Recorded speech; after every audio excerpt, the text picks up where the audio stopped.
NAFTA is a savior to some and dream crusher to others. The numbers tell a range of stories, and in the end, they're all true.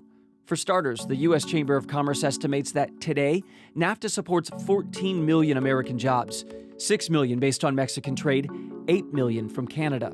And that word trade is key. There are two types. First, services, transportation, travel, some intangibles. Then you have goods, like cars, vegetables, jeans, and we're going to focus on goods. President Trump often slams the trade deficit created by NAFTA as a reason for wiping it out, starting from scratch. He says America just gives too much away and gets too little in return. What do the numbers say, though?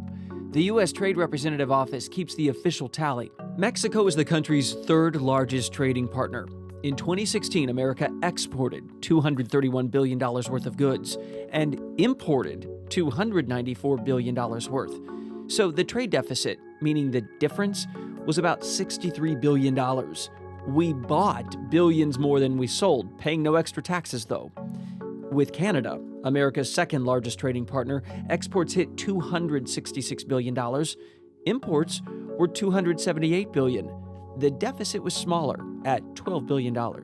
Is that a good or a bad thing? Again, it depends.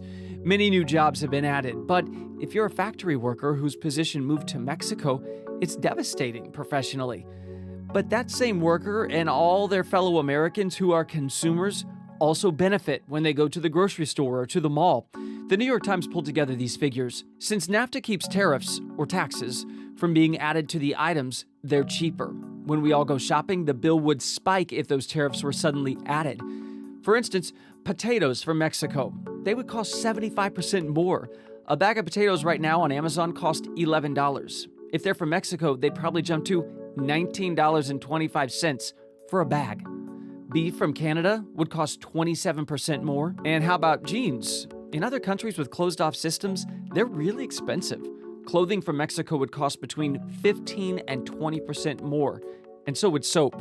Kind of important. This all is a good illustration of why economists tend to look at trade agreements from a high level. Because one job, one factory, is set against an entire nation's ability to produce and sell, work, and buy at competitive levels.